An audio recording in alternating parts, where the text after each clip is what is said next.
Baik, pada materi kedua saya akan membahas tentang pengertian logika. Logika berasal dari kata Yunani kuno yang artinya logos, yang berarti hasil pertimbangan akal pikiran yang diutarakan lewat kata dan dinyatakan dalam bahasa. Nama logika untuk pertama kali muncul pada filsuf Cicero pada abad ke-1 sebelum Masehi, tetapi dalam arti seni berdebat.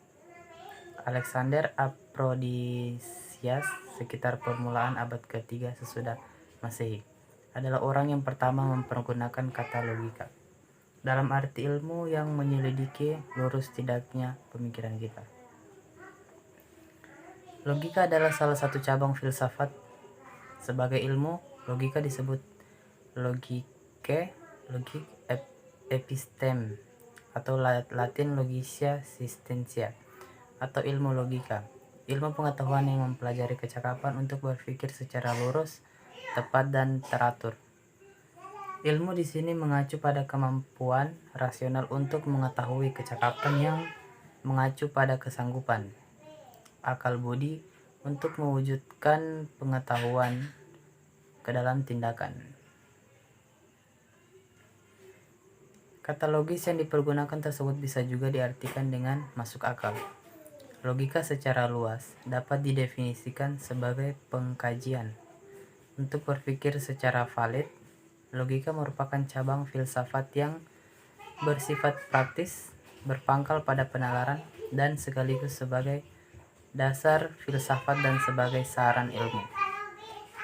Dengan fungsi sebagai dasar filsafat dan saran ilmu, logika merupakan jembatan penghubung antara filsafat dan ilmu, yang secara terminologis logika didefinisikan teori tentang penyimpulan yang sah. Penyimpulan pada dasarnya bertitik tolak dari suatu pangkal pikir tertentu, yang kemudian ditarik suatu kesimpulan. Penyimpulan yang sah artinya sesuai dengan pertimbangan akal, dan menurut Louis O. Katzoff pada tahun 2004, logika ialah ilmu pengetahuan mengenai penyimpulan yang lurus. Ilmu pengetahuan ini menguraikan tentang atur-naturan serta cara untuk mencapai kesimpulan setelah didahului oleh suatu perangkat premis.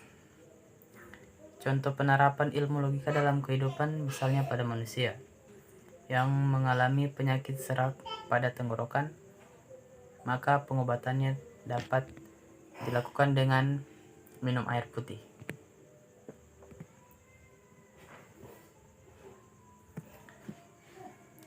Air putih adalah cairan yang diperlukan manusia untuk menjaga keseimbangan tubuh, memberi kekuatan kepada leukosit untuk menjalankan tugasnya, menghasilkan makrofag untuk membunuh patogen yang masuk, menjadikan kekebalan tubuh meningkat sehingga luka yang dihinggapi bakteri akan sembuh dan akhirnya tenggorokan menjadi lapang dan dikatakan sembuh.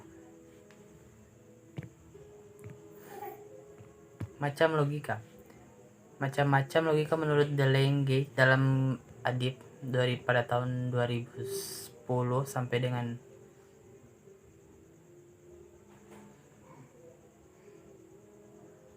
tahun 2010, yaitu logika dalam pengertian sempit dan luas. Dalam arti sempit, logika dipakai searti dengan logika deduktif atau logika formal. Sedangkan dalam arti luas, pemakaiannya mencakup kesimpulan dari berbagai bukti tentang bagaimana sistem penjelasan disusun dalam ilmu alam, serta meliputi pula pembahasan mengenai logika itu sendiri. Yang kedua, logika deduktif dan induktif.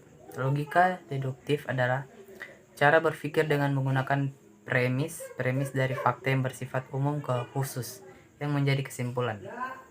Contoh argumen pada logika deduktif yaitu semua mahasiswa Universitas Megariski semester 1 tinggal di Mahat. Firman adalah mahasiswa Universitas Megariski semester 1 Firman tinggal di Mahat. Logika induktif merupakan cara berpikir yang berdasarkan fakta-fakta yang bersifat khusus. terlebih dahulu dipakai untuk penarikan kesimpulan atau umum. Contohnya argumen pada logika induktif, yaitu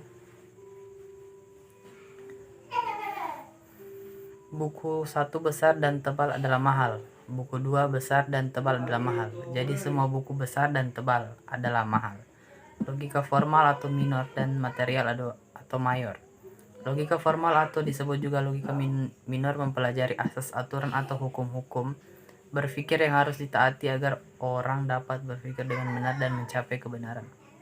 Sedangkan logika material adalah mayor, mempelajari langsung pekerjaan serta menilai hasil-hasil logika formal dan menguji dengan kenyataan praktis yang sesungguhnya, mempelajari sumber-sumber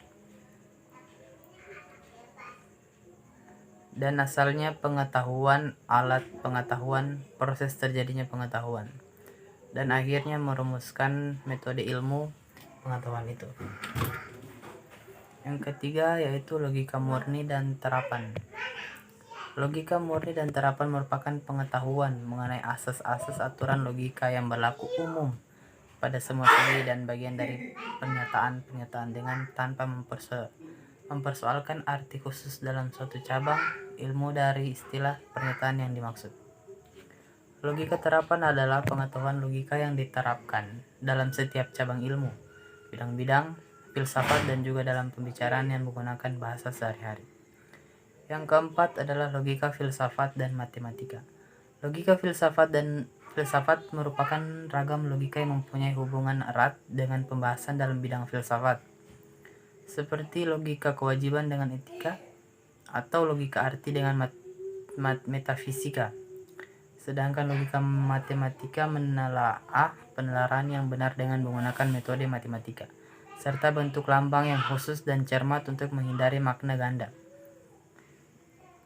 Selanjutnya pengertian penalaran. Penalaran adalah kemampuan manusia untuk melihat dan memberikan tanggapan tentang apa yang dilihat, karena manusia makhluk yang mengembangkan pengetahuan dengan cara bersungguh-sungguh. Dengan pengetahuan ini, dia mampu membedakan mana yang baik dan mana yang buruk. Penalaran dalam contoh yang nyata dapat kita temukan pada perbedaan manusia dengan hewan, yaitu apabila terjadi kabut, burung akan terbang untuk menghindari polusi udara yang kemungkinan dia tidak bisa bertahan hidup. Sedangkan manusia akan mencari tahu mengapa sampai terjadinya kabut, bagaimana cara menghindari kabut, apa saja komponen-komponen yang terkandung di dalam kabut, apa saja penyakit yang diakibatkan oleh kabut. Penalaran manusia bisa terjadi karena dua hal, yaitu manusia mempunyai bahasa dan manusia mampu mengembangkan pengetahuan. Dua hal inilah yang membedakan manusia dengan hewan. Diharapkan manusia mampu memposisikan dirinya di tempat yang benar. Baik, sekian dari pembahasan materi saya. Saya akhiri, wabillahi taufiq wal hidayah. Wassalamualaikum warahmatullahi wabarakatuh.